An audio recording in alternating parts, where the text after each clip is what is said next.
Merci à tous. Donc aujourd'hui, je vais quand même passer sur le vif du sujet.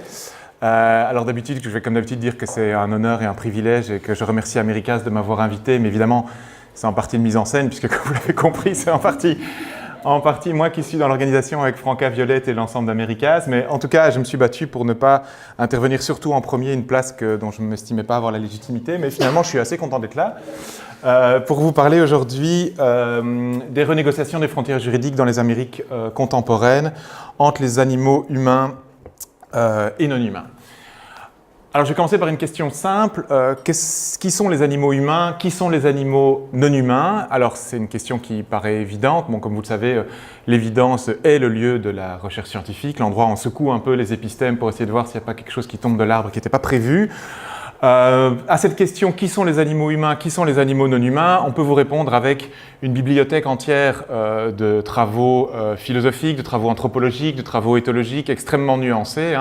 Si ça vous intéresse, il y a une brique d'Elisabeth de Fontenay sur la question, extrêmement longue, extrêmement doc sur l'histoire de la pensée humaine vers les animaux. Au lieu de répondre avec toutes ces questions qui ressortent plus aux sciences humaines, j'avais plutôt envie de vous amener la réponse qui est offerte par l'Académie des sciences naturelles des États-Unis, où le vivant ne se mesure pas à la capacité de réflexion ou à la capacité de mobilité, mais se mesure en gigatonnes de carbone. Voici quel est le vivant sur Terre, selon donc l'Académie des sciences des États-Unis. Ça remet un peu les choses à leur place. Le vivant sur Terre, c'est 550 gigatonnes de carbone. Parmi lesquelles l'immense majorité est évidemment des plantes, comme vous le voyez ici, 450 gigatonnes sur les 550, et de manière assez modeste, qui gravitent de manière discrète autour des plantes, des petites bactéries, des petits champignons, et tout en bas, des petits animaux. Et donc ça veut dire que l'ensemble des animaux sur Terre, humains compris, représente donc moins d'un demi% de la masse du vivant sur Terre, moins d'un demi%, donc vraiment on divise par 100, on coupe encore en deux, et on n'est même pas encore à l'ensemble des animaux humains compris. L'ensemble des animaux, ça veut dire, comme vous voyez, ce petit rectangle ici va être agrandi dans un carré. Et vous voyez que là aussi, l'être humain doit avoir une certaine modestie, puisqu'il se retrouve repris ici en bas du graphe. Et donc aujourd'hui, on va parler des rapports entre les animaux humains et non humains. Donc on va parler des rapports entre une portion extrêmement congrue en réalité du vivant, les êtres humains qui sont ici, et essentiellement les animaux qui se trouvent directement autour, à savoir les animaux sauvages, oiseaux ou mammifères. Les animaux qui sont essentiellement les animaux de rente aujourd'hui, à savoir les bovins, les ovins, les porcins et un tout petit peu les poissons. Donc on est vraiment sur une portion de vivant qui est extrêmement congrue. Animaux humains, animaux non humains, c'est avant tout, je le rappelle aussi, une construction humaine évidemment. C'est une construction idéale humaine, une binarité qui en droit est fondamentale. Parce qu'elle va ouvrir deux royaumes, le royaume du droit essentiellement pour les animaux et le royaume du non-droit donc le royaume du droit pour les humains et le royaume du non-droit pour les animaux non humains. Et c'est aujourd'hui cette rupture binaire entre vraiment humain d'un côté et non humain de l'autre que fait le droit de manière fondamentale. C'est cette rupture binaire qui est remise en cause dans le monde en général et on va le voir en partie dans les prétoires, c'est-à-dire dans les tribunaux. Alors quand je dis remise en cause, c'est une remise en cause qui est quand même relativement subtile. Aujourd'hui, à mon sens, on est à un moment de déconstruction, c'est-à-dire qu'on n'est pas encore dans un moment où on propose vraiment, au sens macro-social du terme, une nouvelle organisation radicalement différente des rapports entre animaux humains et non humains. On est dans une phase de déconstruction, de proposition, on est dans un interrègne, comme le disait Rosie Braidotti qui est venue nous voir l'année passée, c'est-à-dire une espèce de certitude que la manière dont on organise les rapports entre les animaux humains et non humains aujourd'hui est inadéquate, et en même temps une proposition qui n'est pas tout à fait articulée, en tout cas qui n'est pas tout à fait consensuelle au niveau global et macro-social, sur la manière dont il conviendrait dans le futur d'interagir avec les dits animaux. Donc on est quelque part là au milieu, dans des zones de tension. Peut-être qu'on va retomber sur le modèle tout à fait traditionnel de la séparation, peut-être qu'au contraire, on va passer à quelque chose de complètement différent. En tout cas, c'est ça qui est en train de se jouer aujourd'hui. Alors vous allez me dire, oui, c'est en train de se jouer aujourd'hui, mais bon, on prend son temps là, ça fait 2000, 3000 ans que la pensée humaine tourne autour de l'animal, parce que vous pouvez remonter aussi loin que vous voulez, l'animal est présent dans la pensée humaine forcément. Est-ce qu'on n'aurait pas peut-être pu aller un peu plus vite sur la manière d'organiser les rapports entre les animaux humains et non humains d'une manière qui nous paraisse adéquate? En réalité, ce qui se passe, c'est qu'il y a un changement matériel assez profond du rapport que les animaux humains et non humains ont sur le plan concret dans les sociétés contemporaines. On peut remonter en tout cas au début de ce qu'on appelle maintenant l'Anthropocène, donc un terme que tout le monde utilise, pour désigner une période du temps dans laquelle, en réalité, la domination de l'être humain sur Terre est devenue incontestée et sa capacité à modifier l'environnement plutôt qu'à être modifié par lui est incontestée aussi. Donc on se retrouve dans cet Anthropocène, dans un moment où l'être humain est en effet extrêmement puissant et n'a plus avec l'animal, par exemple, de rapport de prédation, donc il n'a plus un rapport de danger par rapport à l'animal. Extrêmement peu nombreux sont les humains dans les sociétés, en tout cas occidentales, qui ont un rapport de danger de prédation avec l'animal. La mégafaune en tant que telle a plus ou moins disparu dans d'énormes parties du monde, soit elle est conservée dans des parcs en guise de tourisme, mais globalement elle a été soit chassée jusqu'à l'extinction, en tout cas sur la Terre, peut-être pas encore dans les mers, soit chassée jusqu'à l'extinction, soit elle a disparu du fait de l'incapacité de cette mégafaune à disposer d'un territoire qui était auparavant commun ou libre et qui a été morcelé par la privatisation et l'individualisation des parcelles et qui empêche un certain nombre de mégafaunes de survivre. Donc notre rapport aux animaux matériellement a profondément changé de manière assez récente puisque cet Anthropocène, c'est difficile de la faire démarrer clairement à un moment. On parle souvent de la seconde révolution industrielle, donc on est quand même assez tard, dans le 19e siècle, voire surtout pour les matérialisations les plus spectaculaires, après les deux guerres mondiales, où là, on va voir un changement radical du rapport, notamment aux animaux d'élevage, puisque même si les changements aux animaux sauvages ont déjà été observés bien avant, pour les animaux d'élevage, là, on arrive à une mécanisation et une industrialisation du rapport à l'élevage qui va changer fondamentalement le rapport que les êtres humains qui ont encore des rapports avec les animaux, c'est-à-dire les éleveurs, vont avoir avec les animaux eux-mêmes. C'est l'explosion de la zootechnie dans les années 70 et 80, c'est l'animal-machine comme même Descartes n'en avait pas rêvé, la capacité vraiment de modifier le génome de l'animal pour le rendre plus performant et de limiter sa durée de vie pour qu'il ait une rentabilité immédiate et une destruction de donc, toute la progéniture qui n'est pas utile. Donc vraiment la transformation d'un animal d'une manière qui a impacté très fortement non seulement les animaux, non seulement les humains qui s'en occupaient aussi, dont le métier a profondément changé, et les rapports entre ces deux animaux. Il y a des travaux fascinants de Jocelyne Porcher de l'INRA en France que je vous invite à lire sur cette question. Les changements donc matériels ont été radicaux dans la deuxième moitié du XXe siècle et du coup, il n'est pas si étonnant que le foisonnement idéal et le foisonnement de concepts autour de cette réorganisation des rapports humains et non humains soient finalement assez fort postérieurs à la Seconde Guerre mondiale et que ce soit relativement récent. Vous avez aujourd'hui un four, il suffit de rentrer dans n'importe quelle bibliothèque, il suffit d'ouvrir Le Monde de la semaine passée, le mercredi, là il y a le supplément Sciences et Médecine, c'était sur la culture des animaux, un titre qui en tant que tel était inimaginable il y a 15 ans, puisque les animaux ont une culture, qu'ils se transmettent, etc., des rites, enfin bon, quelque chose qui était vraiment impossible à penser. Donc tout cela explose vraiment, vous allez dans n'importe quelle librairie, il y a des piles sur les animaux, librairie scientifique, mais librairie en général. Donc cette explosion-là, elle va remettre en cause d'une manière ou d'une autre cette rupture dont je vous parlais au départ, cette binarité humain-non humain qui devient poreuse de plus en plus et qui pourtant est ancienne, on la constate vraiment dans la pensée occidentale, elle est fondée, on la voit bien dans l'humanisme en tant que tel, le développement des droits humains, l'humanisme triomphant qu'on va voir en Europe, mais en fait il repose sur une division qui est déjà religieuse et donc très ancienne dans les monothéismes, la séparation humain-non humain est fondamentale.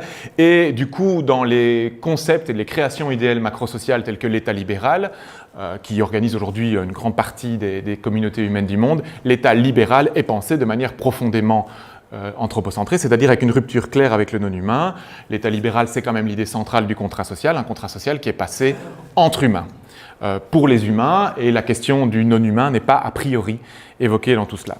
On va donc se rendre compte que la construction traditionnelle de notre pensée au non-humain est en train de prendre l'eau, elle est très ancienne, très forte, mais il y a des propositions qui arrivent. Les plus classiques sont celles qui ont été développées dans les années 70 et 80 par Peter Singer, Tom Regan et l'ensemble des penseurs qui se développent dans le monde anglo-saxon, qui proposent une libération animale et une titularisation des droits pour les animaux. Donc les animaux ne sont pas titulaires de droits traditionnellement, mais là il y a des propositions qui émergent dans les années 70 et 80 avec un énorme succès. Et donc il y a tout ce pan-là. Mais c'est un pan qui développe finalement une vision assez limitée de cette organisation des rapports humains et non humains, parce qu'elle ne pose pas la question de « oui, mais ça ressemblerait à quoi, sur le plan juridique et social, un monde où les animaux sont libérés ? Qu'est-ce qu'on fait, en fait ?» Et cette question beaucoup plus macrosociale, qui est simplement « oui, c'est bien de donner un droit à la vie aux animaux, mais ça signifie quoi pour l'ensemble de la société humaine concrètement. Ces questions-là qui pourtant paraissent relativement évidentes au moment où on pense à la libération animale, ont été développées de manière structurée qu'assez tard. On a la proposition la plus célèbre, date de 2011, un livre qui s'appelle Zoopolis, qui propose vraiment une organisation d'un monde avec des concepts juridiques et politiques mondiaux où on va avoir une vie avec des animaux qui seraient par hypothèse libérés. Et donc là, vous allez avoir des royaumes animaux dans lesquels les humains ne peuvent pas pénétrer, des animaux citoyens qui auraient des droits, des obligations aussi, les animaux liminaires, les oiseaux qui passent, les renards des villes, avec des statuts juridiques et politiques différents, des capacités à interagir avec eux pour leur demander ce qu'ils veulent. Enfin, c'est voilà ça. Mais au moins, c'est une proposition. Donc, on est pour ou contre, on trouve ça ridicule ou pas, mais en tout cas, il y a une proposition concrète. Et ces propositions sont relativement récentes. Parallèlement à toutes ces propositions, il y a, et c'est ce qui va nous occuper aujourd'hui, et c'est ce qui est quand même un peu étrange, enfin moi ça m'a surpris, il y a en fait déjà un contentieux juridique dans les tribunaux à propos de la remise en cause fondamentale du rapport humain-non humain et de cette barrière, disons, infranchissable traditionnellement dans les démocraties libérales, enfin dans les systèmes libéraux en général, entre l'humain titulaire de droit et le non-humain qui ne serait titulaire d'aucun droit. Cette pression dans les prétoires, elle existe, et c'est ce qu'on va étudier rapidement aujourd'hui, en particulier dans les Amériques. Alors, c'est ce contentieux-là qu'on va étudier dans deux objectifs. D'une part, un objectif documentaire, c'est je vous expliquer ce qui se passe, qui est quand même un petit peu impressionnant, ce qui est en train de se jouer dans les cours et tribunaux à propos de grands singes, d'éléphants, d'ours, dont on revendique des droits à la liberté, je vais y revenir. Donc un intérêt documentaire d'une part, vous dire ce qui se passe. Deuxièmement, un intérêt plus conceptuel, essayer de voir en termes de représentation du monde, ce qui se dégage de ces conflits de prétoire, en fait, en réalité. Qu'est-ce qui se passe? Quelle représentation du monde vient de la part des personnes qui défendent des animaux? Et qu'est-ce qui va leur être opposé par les cours et tribunaux? Est-ce qu'on va rester sur la représentation du monde libéral dont je vous ai parlé, un contrat social fermé à l'exclusion du non-humain? Ou est-ce que d'une manière ou d'une autre, on va s'ouvrir à autre chose, à une espèce d'autre type d'organisation? Si oui, qu'est-ce qu'on va mobiliser? Est-ce qu'on va mobiliser les Peter Singer, les Tom Regan dont je vous ai parlé tout à l'heure, Zoopolis? Est-ce qu'on va mobiliser, et c'est peut-être aussi ça qui nous intéresse ce soir, enfin ce midi, est-ce qu'on va mobiliser ce qu'on appelle les cosmologies indigènes précoloniales, enfin ce terme qui fascine un petit peu en Europe, cette espèce de manière de voir le monde qui serait préalable à la colonisation européenne et qui apporterait, dans une espèce de vision un petit peu parfois angélique aussi, des solutions que nos sociétés occidentales n'auraient pas pu voir. Est-ce que c'est ça qu'on va mobiliser? Est-ce que c'est justement les théories utilitaristes de Peter Singer qui en fait découlent très fortement de la pensée européenne? Qu'est-ce qui se joue là? Notre lieu d'observation, ça va donc être ces conflits qui vont se passer dans les tribunaux américains. Donc c'est chaque fois des humains qui vont devant des tribunaux non humains, des humains, il n'y a pas encore de tribunaux non humains. Il y a un problème de lexique aussi, parce que c'est difficile de dire chaque fois animal, non humain, c'est long. Donc c'est chaque fois des humains qui vont devant des tribunaux humains pour demander la libération d'animaux qui sont donc enfermés, d'animaux non humains qui sont enfermés quelque part.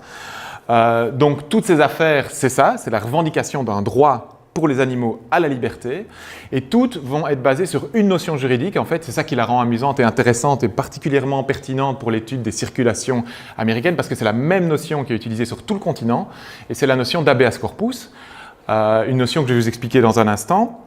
Et donc, dans une première partie, je vais vous expliquer c'est quoi l'habeas corpus et à quoi ça sert pour les humains en général. Et puis, on va dans un deuxième temps voir comment ça va être mobilisé dans le cas des conflits à l'intérieur des Amériques pour essayer de changer les frontières entre les animaux humains et non humains. Alors, donc, première partie, l'habeas corpus à destination humaine, rapidement, avant de rentrer vraiment dans le vif du sujet. L'habeas corpus à destination humaine, c'est une création anglaise. Alors, habeas corpus, c'est le verbe avoir et le substantif corps. Ça signifie, je vous passe les détails grammaticaux que j'ai été vérifiés, mais en gros, ça signifie le devoir pour une instance A de remettre un corps à une instance B. D'accord? Donc, c'est assez simple. Tu dois me donner le corps, c'est ça que ça veut dire. Donc, cette notion, en fait, est hyper célèbre dans le monde juridique, en particulier anglo-saxon. Elle est présentée, en fait, dans la justification de la puissance intellectuelle et du libéralisme étatique comme une notion précurseur, une notion qui, dès le XIIe siècle, prévoyait une liberté physique garantie pour l'ensemble des êtres humains, en particulier contre l'arbitraire de l'État et la capacité de l'État à mettre des humains en prison. Et donc il y aurait cette notion d'habeas corpus qui déjà depuis le XIIe siècle, tel un phare de la civilisation occidentale, éclairait déjà le monde, qui mettra un peu de temps puisque les vraies grandes décisions, enfin les grands textes de droit, des droits de l'homme, c'est la deuxième moitié du XXe siècle, hein, donc beaucoup plus tard. Et donc il y a cette idée-là que dès le XIIe siècle, il y avait quelque chose de présent qui était déjà l'ancêtre de ce qui sera l'article 3 de la Déclaration universelle des droits de l'homme, c'est-à-dire notamment ce droit à la liberté physique. Bon, en réalité, c'est un tout petit peu plus compliqué que ça. En réalité, la notion d'habeas corpus, au départ, c'est presque l'inverse. C'est le droit pour le roi d'exiger la remise d'un corps humain pour notamment intervenir dans des instances judiciaires. C'est ce qu'on appellerait aujourd'hui un mandat d'amener au départ. C'est vraiment la capacité de prendre le corps, au contraire, par l'exécutif.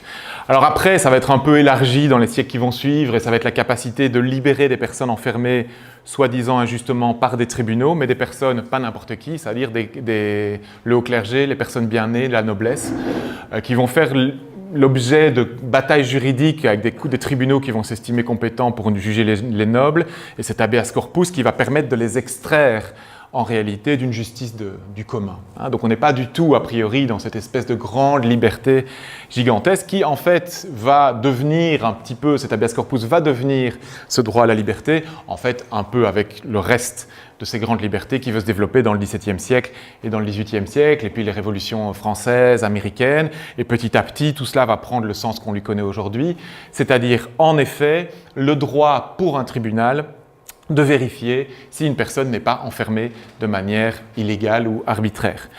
Alors, c'est une notion qui est en fait extrêmement floue parce qu'elle va être prise dans plein de législations nationales, sans être nécessairement homogénéisée. Enfin, il y a un travail de la Cour interaméricaine des droits de l'homme hein, qui existe et qui travaille. Mais globalement, c'est une notion que vous allez retrouver un peu partout dans plein de textes avec plein de détails différents. L'idée globale, quand même, c'est que quand on va vous parler d'habeas corpus, et pour ce qui nous concerne aujourd'hui, ça veut dire qu'il y a trois choses qui vont être mobilisées. D'une part, ça veut dire que vous avez un tribunal compétent pour vérifier de la légalité de l'enfermement de quelqu'un. Ce qui n'est pas toujours le cas, parce qu'il y a une chose, c'est d'avoir le droit, et l'autre chose, c'est d'avoir un tribunal pour l'appliquer. D'accord ? Donc, quand vous parlez d'habeas corpus, vous parlez de situations dans lesquelles, en général, il y a un tribunal qui est là pour dire si oui ou non la personne est enfermée de manière légitime, et en particulier légale, ou non. Deuxièmement, vous allez avoir des situations dans lesquelles il y a une forme d'urgence, c'est-à-dire qu'on va pouvoir aller faire un recours assez vite, ce qui, de nouveau, n'est pas un détail, puisque vous savez que les temps peuvent être très très très longs, et donc là, comme on est dans une situation d'enfermement, c'est des délais qui sont en général extrêmement courts pour le juge pour réagir, on parle d'heures ou de jours, hein, donc c'est à l'échelle de l'arriéré judiciaire belge, c'est quasiment instantané. Alors, troisièmement, il y a la capacité extrêmement rare aussi pour les gens qui sont moins versés dans les habitudes juridiques dans cette salle, la capacité extrêmement rare de pouvoir saisir un juge sans devoir montrer que la situation qu'on veut faire juger nous impacte directement. Donc vous savez que c'est assez compliqué de saisir un tribunal. En droit pénal en Belgique, souvent il faut qu'un procureur arrive, mais le procureur il vient parce qu'il y a la police qui est là, il peut décider de poursuivre ou pas. Enfin, avant que le juge se prononce, il y a toute une chaîne d'intervenants. Ce n'est pas vous qui décidez de lancer une action pénale parce que quelqu'un a traversé au rouge. Hein. Donc il y a tout un système qui ne vous appartient pas.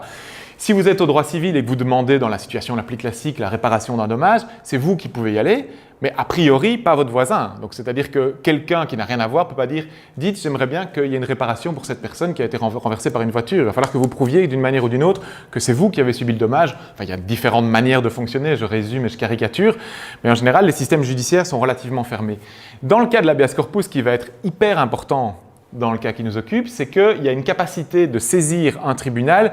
Je ne vais pas dire par tout le monde, parce qu'il y a quand même des limites qui d'ailleurs sont en train de se resserrer dans les affaires sur les éléphants, dont je ne vous parlerai pas aujourd'hui, mais il y a une capacité de saisir un tribunal assez facilement pour quelqu'un d'autre. Quelqu'un qui n'est pas la personne enfermée et qui n'a pas donné directement le droit à une personne de vous représenter. C'est fondamental parce que si évidemment vous voulez que l'animal aille lui-même faire le recours devant le tribunal, ça va poser problème. Et si vous exigez que l'avocat ait une lettre signée de l'animal qui dise « ce monsieur me représente » ou « cette madame me représente », ça va poser problème aussi. Et donc c'est cette porte procédurale un petit peu particulière de l'habeas corpus qui est prévue précisément parce qu'on estime que le droit qui est protégé est tellement fondamental qu'il ne faut pas mettre trop de barrières procédurales, en particulier si les gens sont enfermés à l'autre bout du pays ou que souvent, même on ne sait pas où ils sont, parce que c'est ça aussi, souvent en général on ne sait pas où se trouvent les corps, et bien là du coup, il y a une porte procédurale qui est ouverte et dans laquelle vont s'engouffrer les groupes de défense des animaux. Alors, qu'est-ce qui s'est passé et est-ce que ça a marché?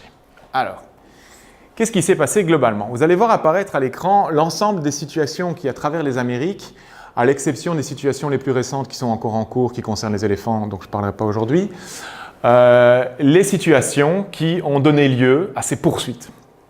Donc, 2005 au Brésil, 2013 aux USA, 2014 en Argentine, 2015-2018 encore en Argentine, mais cette fois-ci à Mendoza et plus dans la capitale, et enfin en 2017 à Barranquilla en Colombie. Ça concernait chaque fois des animaux différents, forcément. Donc une chimpanzé enfermée dans un zoo en 2005, un ensemble de chimpanzés à New York. Alors les deux premiers sont des acteurs à la retraite en fait, donc des singes qui ont joué, notamment un aurait joué Jane dans un Tarzan, c'est pas vérifié. Les deux autres sont enfermés dans les laboratoires universitaires pour des études concernant la locomotion humaine et non humaine. À Buenos Aires, il va s'agir d'une orang-outan enfermée dans un zoo ainsi qu'à Mendoza. Et à Barranquilla, il s'agira donc d'un ours à lunettes, donc c'est des ours qui ont un visage un peu particulier, l'ours à lunettes qui était d'abord dans une réserve naturelle et puis qui sera transféré dans un zoo, dans un enclos assez limité. Ce qui est fascinant, c'est que les humains qui vont se saisir de ces affaires vont tous avoir une caractéristique en commun, c'est qu'ils vont pratiquer ce qu'on appelle le contentieux stratégique. C'est-à-dire que l'objectif, ça va être évidemment la libération de l'animal en question, mais plus fondamentalement et de manière le moteur le plus central, c'est en général la volonté de faire changer le système juridique dans son ensemble par l'intermédiaire d'une jurisprudence. Donc vous savez que normalement, changer les lois, c'est changer, dans les démocraties parlementaires, c'est changer les décisions parlementaires qui changent la loi et qui du coup, ça va s'appliquer dans les cours et tribunaux. Mais vous savez aussi que les lois, c'est assez généraliste, qu'il y a des processus d'interprétation qui laissent en général une grande porte à de la créativité. Et c'est dans cette créativité que veulent s'insérer ces groupes de défense des animaux à travers toutes les Amériques, et alors qu'ils sont dans des situations nationales très différentes finalement. Mais en s'emparant de la même notion qu'ils ont en commun, ils vont développer la même stratégie pour essayer donc d'ouvrir une interprétation plus large du droit de l'habeas corpus et de le faire étendre des animaux humains aux animaux non humains. S'ils arrivent à faire ça, ils font deux choses. D'une part, ils arrivent à faire reconnaître que les animaux sont titulaires de droits, ce qui est une rupture fondamentale par rapport à la situation actuelle globale dans le monde, même s'il y a des choses en Inde et à droite à gauche dont on pourra parler un jour. Deuxièmement, ils vont faire reconnaître non seulement une titularisation de droit, mais un droit à la liberté des animaux. Vous voyez les conséquences que ça peut avoir quand vous pensez à l'organisation contemporaine de nos sociétés et de nos rapports aux animaux. Donc vraiment, c'est relativement ambitieux. Alors, qu'est-ce qui s'est passé ? Alors, il y a toutes ces affaires sont différentes. Chaque fois, je vous reprends le texte en tant que tel, parce que chaque fois, le texte de l'habeas corpus est repris ici dans la Constitution brésilienne, et c'est à chaque fois un peu différent. Vous voyez que toujours c'est une personne, donc c'est relativement flou. Évidemment, ça renvoie à la définition de la personne dans le système juridique concerné. Mais donc, il y a quand même une porte dans laquelle vont s'engouffrer des gens. Donc ici, première étape, assez intéressante, on s'attendrait à ce que la première affaire qui a lieu en 2005 au Brésil, le juge dise « Non mais c'est bon là, c'est un animal, non ». Enfin voilà, en gros, on s'attendait à ce qu'il dise ça. Et là le juge dit « Non, mais moi je vais aller voir la question quand même au fond ». Alors il n'est pas abordé, enfin il faut l'orthographe, il n'est pas abordé finalement, mais le juge dit « Non, mais moi je veux entendre le zoo. Comment est-ce que le zoo justifie son droit d'enfermer l'animal ?» Il va poser la question au zoo. C'est quand même assez étonnant en fait, parce qu'on s'attendrait juste à ce que le juge dise « Non mais bon, ça va, l'habeas corpus c'est un droit humain, votre chimpanzé n'est pas humaine, donc la demande est rejetée. » Donc le juge va demander au zoo de se justifier, il lui donne 12 jours pour ce faire.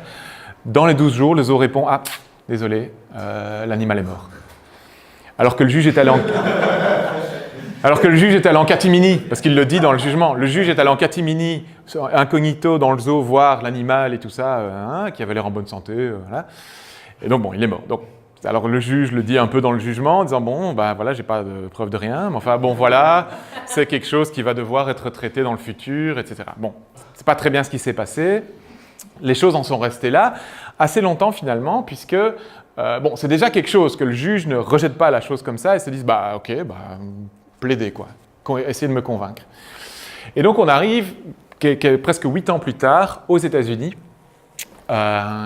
sur la même question pour donc les chimpanzés que je vous ai évoqués, acteurs ou des animaux dits de laboratoire. Donc là, on a le texte qui est prévu dans la législation interne de l'État de New York, puisque bon, tout ça est compliqué. Et donc là encore, on a la capacité de quelqu'un qui agisse au nom de quelqu'un d'autre, sinon ça rend les choses difficiles. Et on a le fait qu'il y a une personne et qu'on ne sait pas très bien comment définir la personne. Qui lance l'action, c'est ce que vous voyez là dans le petit rond rose, c'est le Non-Human Rights Project, qui est une ONG présidée par Stephen Wise, qui est un juriste américain, qui a pour but explicite de faire reconnaître par voie de jurisprudence des droits pour les animaux. Donc là, il n'y a pas de discussion, le but c'est ça. Et c'est cette organisation qui va être à l'origine de l'ensemble de ces affaires américaines. Donc le but, il est clair. Qu'est-ce qui va se passer? Eh bien, ça va être quand même assez intéressant. Là, il va y avoir donc une intervention à propos de Tommy, donc un des deux singes acteurs. Et donc, le juge va commencer par quelque chose d'assez classique, où il va dire, bon, en fait, la notion d'habeas corpus, on peut discuter, mais si vous la remettez dans le contexte, il n'y a pas de discussion. C'est dans le contexte des droits humains. Et les droits humains, ça concerne, devinez qui? Les humains. Donc en fait, on pourrait tirer les choses par les cheveux et isoler ce mot personne ou ce mot habeas corpus de son contexte. Mais en réalité, dans le contexte, il n'y a aucune discussion. L'ensemble des textes qui font référence à la liberté physique font référence le plus souvent de manière extrêmement explicite aux humains. Je vous rappelle que la Déclaration universelle des droits de l'homme commence par une référence à la famille humaine. Donc c'est très clair, au-delà du fait que le titre c'est Droits de l'homme, enfin Human Rights qui est encore plus clair en anglais. Donc non. Mais après, de nouveau, et ça nous intéresse pour savoir finalement quels sont les conflits de représentation du monde en présence, il va rentrer dans le détail en disant mais en fait, non seulement ils n'ont pas de droit parce que le législateur, si vous voulez, ne l'a pas prévu, mais ils ne pourraient pas en avoir jamais. Pourquoi? Parce qu'ils sont incapables de remplir des devoirs. Et là, on retombe vraiment explicitement, parce qu'il va citer un article de Richard Kopp qui lui-même explique la vision contractualiste du contrat social au sens classique de John Locke. Donc on retombe vraiment sur une proposition qui est explicitement le contrat social à l'exclusion de tout ce qui n'est pas humain. Et donc on revient sur la vision libérale qui est renforcée, redite par le tribunal de New York, alors même que c'est très compliqué, en particulier en matière de droits humains. D'abord parce qu'il y a des personnes humaines non capables, et qu'est-ce qu'on fait avec toutes les personnes qu'on n'estime pas capables de remplir des devoirs? D'abord, c'est quoi des devoirs? Il faut dire une abeille, elle pollinise. Est-ce que c'est un devoir? Je ne sais pas. En tout cas, apparemment pas selon le juge, mais en tout cas, qu'est-ce qu'on fait avec les gens qui ne sont pas capables au sens de la capacité humaine? Alors le juge en parle, il dit « Oui, il y a un problème avec toutes les personnes qui ne sont pas capables parce qu'elles n'ont pas la capacité physique, mentale, ou ne l'ont plus, ou pas encore. Mais bon, voilà, ça ne change rien. » Donc, il n'y a pas de réponse sur le fond. Et en effet, c'est extrêmement compliqué. Et deuxième problème, c'est que les droits humains, en général, sont des droits inconditionnels. Donc, l'idée même du droit humain, c'est de faire dépendre l'attribution des droits humains, de ne le faire dépendre d'aucune preuve, à part le fait d'être humain. Donc, la capacité en tant que telle d'agir ou de remplir un devoir collectif, qui est un peu l'idée du contrat social, rentre en clash direct avec la notion de droit humain en tant que tel, et ici de droit non humain potentiel. C'est-à-dire que alors, si on prend le contrat social au sens tout à fait littéral, parce que ce n'est pas exactement ça que dit John Locke non plus, si on le prend vraiment, il faut qu'il puisse montrer qu'il faut que chacun fait des devoirs. Si on le prend au sens littéral, c'est très compliqué de défendre même les droits de l'homme en tant que tel, puisque précisément, on ne vous demande pas de prouver que vous avez le droit à avoir des droits de l'homme, vous les avez parce que vous êtes là et que vous êtes humain. Ce qui est intéressant aussi pour nos circulations, c'est que dès le départ à New York, on va citer le cas du juge au Brésil. Il y a déjà un dialogue de juges, alors que c'est quand même très très différent comme situation. Enfin, pas comme situation, mais comme ordre juridique. On va citer l'affaire brésilienne comme une preuve. On le met dans les plaidoiries, ils y font référence, ils l'attachent à leur mémorandum pour dire regardez, bon, certes ici dans l'affaire précédente l'animal est mort, mais sinon le juge allait entendre l'affaire, donc vous le devriez aussi. Donc ça c'est la première décision et qui donc certes rejette complètement la thèse d'un changement de rapport aux animaux non humains, qui renforce l'idée du contrat social, mais qui quand même va montrer explicitement la question comment ça fonctionne sur ce plan-là. Après, il y a les autres affaires new-yorkaises vont être beaucoup moins intéressantes. Pourquoi? Parce que les juges ne vont plus rentrer là par contre vraiment sur le fond, enfin techniquement c'est du fond, mais ils ne vont pas vraiment rentrer dans l'argument. En gros, ils disent, vous ne demandez pas la libération de l'animal, vous demandez son déplacement dans un autre centre, parce qu'en réalité, évidemment, ce sont des animaux qui ne sont pas capables de vivre en liberté, et en particulier dans le monde tel qu'il existe aujourd'hui. Donc, en fait, ce qu'ils demandent, c'est en général que les animaux sortent des zoos et des laboratoires pour aller dans les sanctuaires. Et donc là, le juge va prendre un argument très formaliste, il va dire « Ah, mais vous ne demandez pas la libération, vous demandez un transfert de prisonniers, et l'habeas corpus ne sert pas à demander des transferts de prisonniers, mais sert en fait à procéder à des libérations ou à des confirmations d'enfermement. » Mais donc du coup, voilà.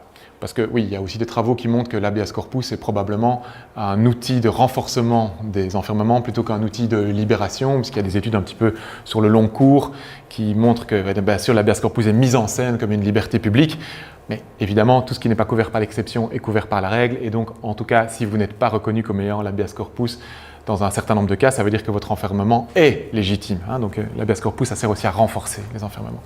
Et donc dans les affaires new-yorkaises, il va y avoir d'abord cela, et puis pour Hercules et Lio, c'est la même chose. Les juges vont dire « Ah, je suis lié par la jurisprudence précédente » et ne vont pas descendre au fond. Par contre, quand on va descendre en Argentine un peu plus tard, les choses vont fondamentalement changer. Je vous remets les textes là. Globalement, c'est la capacité de l'habeas corpus qui est reprise dans la Constitution argentine, avec encore une fois la capacité d'agir au nom de quelqu'un d'autre, et une particularité très étrange du Code civil argentin, qui a été modifié en 2015, mais qui auparavant prévoyait que les personnes étaient tous les êtres qui présentent des signes caractéristiques d'humanité. Une espèce de formule extrêmement compliquée, on se dit mais pourquoi Et donc finalement, c'est pas des humains, c'est les personnes qui présentent des caractéristiques d'humanité. Donc vous imaginez assez vite que les avocats se sont dit « Ouh, mais ça c'est pour nous ça ?» Parce qu'en effet, on dit, regardez, les grands singes, et c'est l'argument depuis le départ, depuis New York aussi, qui est de dire, mais en réalité, on va mettre des témoignages de plein de primatologues et tout ça, qui vont montrer que pour tout ce qui concerne le sentiment d'exister, le besoin de liberté, l'interaction, etc., les animaux sont semblables à l'homme en réalité, en tout cas ces animaux-là. C'est ça qui va être très compliqué aussi, c'est qu'ils ne font pas souvent de distinction entre tous les animaux et ces animaux-là. Or, on sent bien qu'un juge, s'il pourrait éventuellement être d'accord de procéder à la libération d'un grand singe, il se dit « Oui, mais qu'est-ce qu'on va faire avec les vers de terre? Est-ce que s'il y a quelqu'un un ver de terre dans son jardin, il l'enferme et qu'on doit le libérer ?» Enfin, il y a des conséquences délirantes. Donc en fait, souvent dans les plaidoiries, ils disent « les animaux, les animaux, les animaux », mais les juges, évidemment, ils voient bien que s'ils disent « la liberté pour tous les animaux », c'est fini. Puis rien ne fonctionne, donc il va falloir raffiner les choses. Donc là, je vous passe les détails, tout ça est très compliqué en fait, il y a des fardes entières de décisions, de plaidoiries. Mais donc ça passe dans des tribunaux inférieurs, ça monte jusqu'à la chambre de cassation pénale de Buenos Aires, qui dit quoi? Qui dit en fait, tous les tribunaux inférieurs ont dit que l'habeas corpus n'était pas recevable parce que les animaux ne sont pas titulaires de droit. C'est faux, on ne peut pas être aussi radical. Les animaux sont titulaires de droit, la question c'est de savoir lesquels, et donc les tribunaux inférieurs sont censés retourner au boulot pour voir si oui ou non ils ont le droit à la liberté. Donc c'est un type de recours dont je vous passe les détails, qui est une sorte de cassation, comme son nom l'indique, qui est un peu particulière. Mais bon, en gros, le tribunal n'a pas la capacité de se prononcer sur le fond, il se prononce juste sur la forme, et dit en tout cas sur la forme, les tribunaux inférieurs, ils ont rejeté au nom du fait que les animaux ne sont jamais titulaires de droit. Or, c'est pas si simple. Du coup, les décisions retournent aux tribunaux inférieurs, et là, première décision vraiment spectaculaire, donc qui dit qu'en réalité, les droits des animaux découlent de la législation existante, qui prévoit notamment un droit à ne pas être maltraité. Et donc, qu'est-ce qui va se passer? Ils vont dire que ce droit à ne pas être maltraité doit être interprété de manière assez large, et donc le droit à ne pas être maltraité, c'est le droit à vivre dans des conditions idéales pour son bien-être personnel, que donc Sandra, qui est enfermée dans un zoo, ne vit pas les conditions idéales de son espèce, et que donc elle doit être mise dans un environnement qui lui permet de vivre ces conditions meilleures. Et donc, à l'heure d'aujourd'hui, là, aux dernières nouvelles, donc là c'était il y a 2 semaines, Sandra est en train de partir vers un sanctuaire, on ne sait pas exactement où, sur la base de cette décision. Enfin, si, on sait que c'est en Floride, mais on ne sait pas exactement quand, pardon. Sur la base de cette décision. Alors, ce qui nous intéresse, c'est d'une part que cette décision va finalement quand même pas reconnaître le droit à la liberté, donc on ne va pas avoir vraiment cette idée que les animaux sont titulaires d'un droit à la liberté, mais qu'ils sont titulaires de droits. Et finalement, sur le plan concret, ça va revenir au même, puisque finalement, on va libérer cet animal. Et sur quelle base ça fonctionne?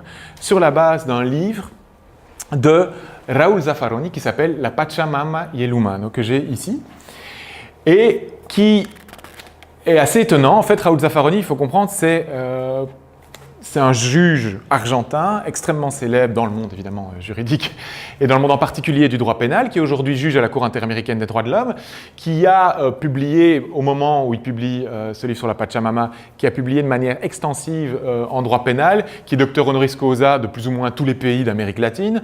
C'est vraiment quelqu'un d'extrêmement puissant sur le plan symbolique, qui a aussi eu des gros travaux sur les victimes de la dictature argentine, donc il a aussi un capital en droit humain et pas uniquement, c'est pas quelqu'un qui vient de la militance animale du tout, c'est quelqu'un qui vient de la défense des droits humains et qui va publier son livre dans la maison d'édition des maires de la place de Mai qui défendent et qui travaillent sur la question des disparus de la dictature. Et voilà qu'un homme extrêmement établi, un homme blanc d'une 50aine d'années extrêmement établi, qui a été jugé à la Cour suprême et qui va partir vers la Cour interaméricaine des droits de l'homme, donc qui a le capital symbolique nécessaire pour convaincre un système judiciaire, dit mais non en fait, il faut repenser notre système judiciaire, il doit être pensé autrement à travers une autre forme de représentation du monde qui est cette Pachamama. Donc cette idée qu'il faut remettre le modèle d'organisation libérale anthropocentrée en cause, au profit de droits d'abord collectifs, puisque le monde libéral, c'est aussi un monde d'individus qui se mettent d'accord dans un contrat social, mais donc c'est a priori la poursuite de l'intérêt personnel qui peut être éventuellement dépassé, mais ce n'est pas du droit collectif en tant que tel, et des droits collectifs et non humains, inspirés du buen vivir des communautés humaines précoloniales. Donc c'est clairement une lutte, si vous voulez, entre un modèle qui serait l'héritier des colonies et un modèle qui lui serait antérieur. D'accord ? Et en plus, il fait une construction juridique qui est évidemment relativement efficace et qui dit, en fait, le législateur, il a déjà reconnu le droit des animaux à être bien traités. Parce que quand on dit, les législations, elles disent quoi en gros ? Elles disent interdiction pour un humain de maltraiter un animal. Elle ne dit pas l'animal a le droit, elle dit l'humain ne peut pas lui faire du mal. Mais lui, il dit, c'est la même chose en réalité, parce que ce qu'on constate dans les travaux préparatoires et dans l'ensemble de la manière dont on pense cette interdiction de maltraitance, qu'est-ce qu'on protège en fait ? Le bien juridique protégé. C'est quoi qu'on protège ? Ce n'est pas la propriété de l'humain. Ce n'est pas on dit « Ah oui, il faut protéger cet animal, de ne pas le faire souffrir parce que sinon ça va dévaluer la propriété de l'humain. » Non, ce n'est pas non plus la morale publique. À un moment, on a interdit de faire du mal aux animaux parce qu'on estimait que c'était un spectacle dégradant pour l'humain, pas pour l'animal. Aujourd'hui, ce n'est pas ça. Très clairement, dans la législation, et là je suis vraiment d'accord avec lui, c'est difficile de dire autre chose, ce qui est protégé, c'est le droit à l'animal de ne pas souffrir. Alors ça ne veut pas dire pour autant que c'est vraiment une titularisation juridique, mais lui, il va faire le raccourci. Mais en tout cas, il va faire un argument qui reste au sein de ce qu'on appelle le positivisme, c'est-à-dire qu'il ne va pas dire que c'est lui qui crée le droit, il dit que c'est le législateur, qu'il a déjà dit que lui ne fait que le constater. Et donc du coup, cet argument-là qui est très convaincant pour un juge, plus que de dire « Ah, mais moi je ne suis pas d'accord avec l'état du droit », ce qui est difficile pour un tribunal, il va dire « Non, non, mais c'est dans le droit, regardez bien ».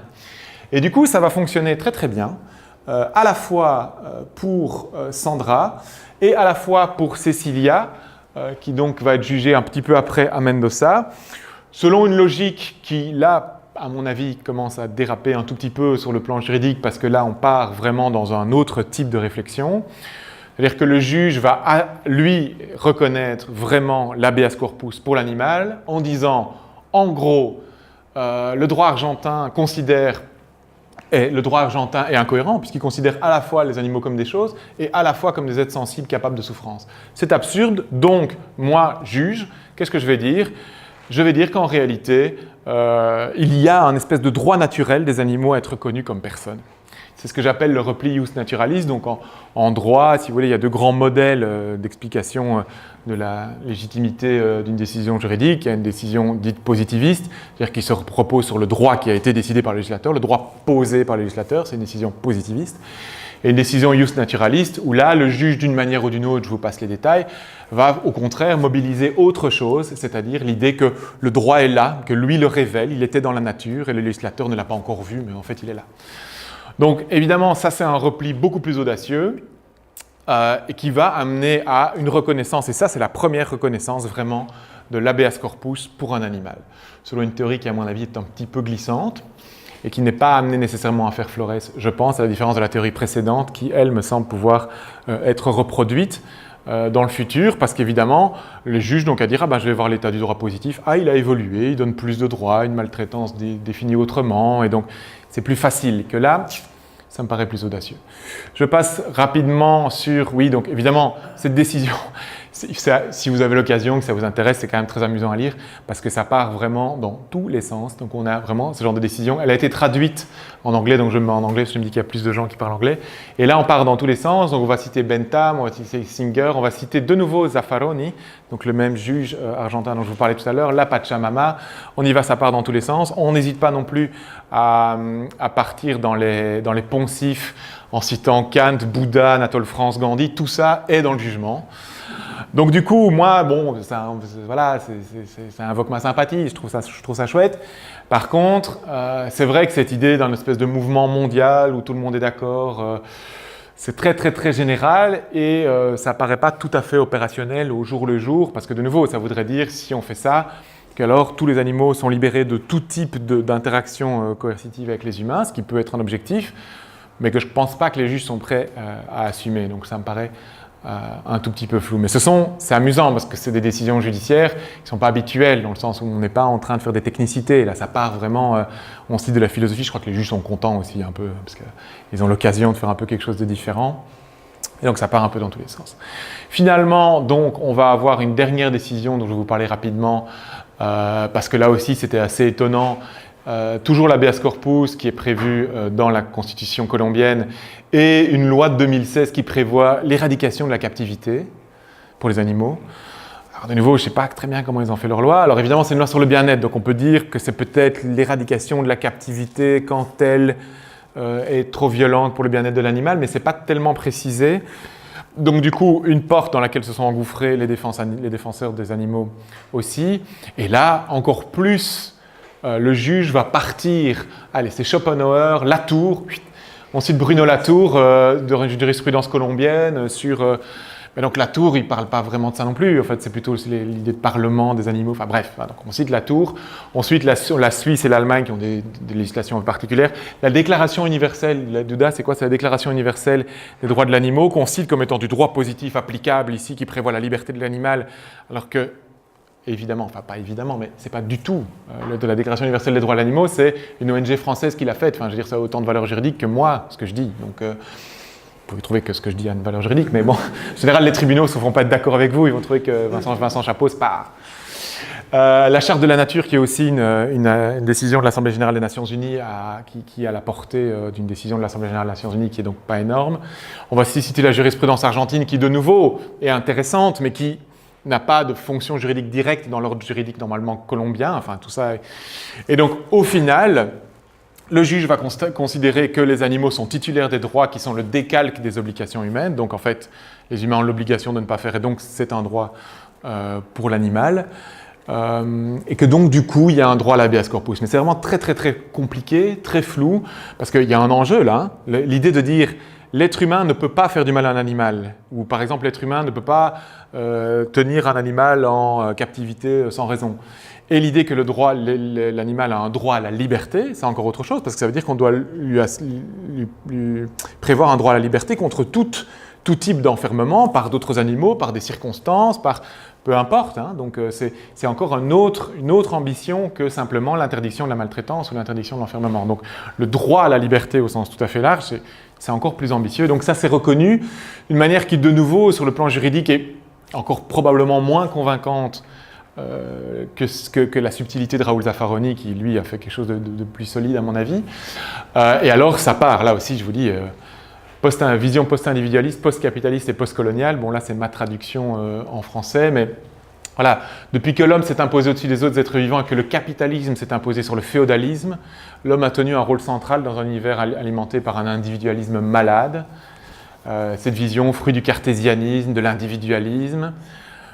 Voilà, mais de nouveau, à la limite, pourquoi pas, mais il y a ces sorties-là, de dire, ah, mais en fait, on était basé sur la raison. Ah, mais alors on ne veut plus être basé sur la raison, on veut être basé sur autre chose. Tout ça n'est pas traité, il y a des pages et des pages de choses qui sont plus des intentions politiques, voilà, pour un monde repensé au-delà des régionalismes, des colonialismes, des eurocentrismes ou des américanismes, en partant de la nécessité de forger un ordre public écologique mondial centré sur l'écocentrique anthropique.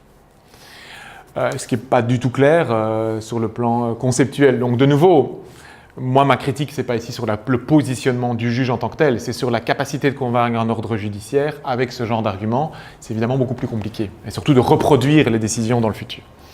Mais donc d'ailleurs, cette décision va être annulée. Donc le droit à la liberté, il a été reconnu à Chucho pendant 3 semaines, parce qu'assez rapidement, un juge est arrivé derrière et a dit la même chose que le tribunal new-yorkais, en gros, que tout a toujours été intégré dans un corpus de droit humain. Donc la notion d'habeas corpus en tant que telle, elle est intégrée dans une logique de droit humain. Alors, il n'est pas revenu sur l'idée que les animaux puissent être titulaires de droit, mais il montre qu'il n'y a pas encore vraiment une intention législative d'accorder ce droit aux animaux pour l'instant. Donc voilà, alors que conclure peut-être pour terminer de toute cette exégèse un petit peu. Bon, déjà on va mettre des petites méduses, ça va nous détendre. Donc que conclure de tout ça finalement, de cette exégèse un petit peu longue sur l'habeas corpus. Couper quand même le son. Alors d'une part, ce qui est assez intéressant pour le projet d'Américas, c'est qu'il y a donc un dialogue extrêmement clair à la fois des juges et des militants. Donc il y a, d'une manière ou d'une autre, une transmission souvent visible et explicite des points de vue, des stratégies, parce qu'en fait c'est les mêmes stratégies partout, et les juges et les militants se répondent un petit peu par prétoire interposé depuis 15 ans à travers les Amériques. Donc ça c'est déjà intéressant en termes de circulation, ça demande probablement une étude un peu plus poussée. Moi, mon étude, elle repose sur des sources secondaires, c'est-à-dire des textes, des jurisprudences, des communiqués de presse de l'ensemble de ces organisations, leurs comptes Facebook et tout ça. Ça demande probablement d'aller un peu plus loin. Il y a un projet de recherche qui est en train de se monter en France précisément sur cette question, avec des anthropologues et des gens qui vont vraiment aller sur le terrain pour justement étudier l'ensemble de ces circulations et de ces interactions idéales et humaines sur le continent américain. Donc c'est en train de se faire, mais en tout cas cette circulation, elle existe et il n'y a pas une fragmentation nationale aussi forte qu'on aurait pu le croire, notamment parce qu'il y a cette notion d'habeas corpus qui va traverser une bonne partie du continent. Donc d'une part, une circulation, d'autre part, quand même une rupture entre un renforcement, comme je vous l'ai dit, du modèle traditionnel libéral, et puis on sent qu'on est quand même dans cet interrègne dont je vous parlais au début, puisqu'il y a quand même des sorties, dans le cas argentin, c'est relativement établi, parce que là, il y a déjà... Bon, il n'y a que 2 situations, mais il y a déjà 3 ou 4, parce que je vous passe les décisions plus procédurales et tout ça. Il y a 3, 4, 5 décisions qui, en fait, confirment cette idée de titularité de l'animal, avec l'idée que quand on reconnaît l'obligation à l'humain de ne pas faire du mal, par exemple, à l'animal, en fait, on reconnaît le droit à celui-ci de ne pas être maltraité, et donc, du coup, il peut être protégé en tant qu'individu. Et bien ça, c'est quand même en train de s'établir, et on est dans cet interrègne où on a l'Argentine qui bouge un petit peu dans ce sens-là, le reste qui a l'air d'être un peu ailleurs, et au milieu, des situations comme la Colombie où ils bougent dans le même sens que l'Argentine, mais avec une justification qui, sur le plan technique et juridique, est quand même beaucoup moins stable. Mais donc quelque chose est en train de se passer. Ce qui est amusant aussi, c'est de voir que le déblocage de la situation argentine est dû à ce bouquin qui va être cité après dans toutes les décisions argentines et colombiennes. Le livre de Raúl Zaffaroni, qui n'avait probablement pas pensé que son livre allait impliquer un tel changement. Et ce livre, il est vraiment pensé comme une réponse d'une idéologie précoloniale à l'idéologie du colonisateur. Raúl Zaffaroni, qui, je ne connais pas son histoire personnelle, mais a l'air d'être pas nécessairement issu des communautés précoloniales.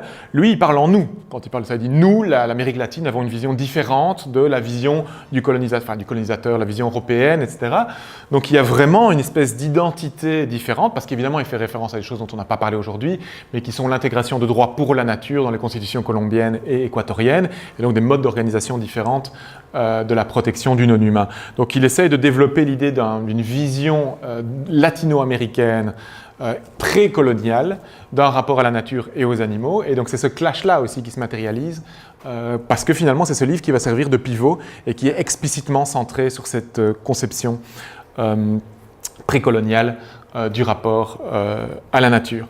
Alors donc pour le reste, comme je vous le disais, tout ça est assez flou. Finalement, c'est pas tellement de décisions, même si c'était un peu long. Et donc au final, on va voir ce qui va se passer, ce qui va se solidifier ou non. On est dans un processus très très instable. Peut-être ça va revenir complètement à la situation d'avant, peut-être qu'on va passer à la situation d'après. Ça demandera sûrement encore probablement beaucoup de réflexion dans la militance, dans les universités, dans les prétoires, et probablement aussi à un moment donné quand même une intervention législative qui va un petit peu solidifier des discours juridiques qui sont un petit peu en train de partir dans tous les sens sur le plan jurisprudentiel. Voilà, merci de votre attention, j'en ai fini.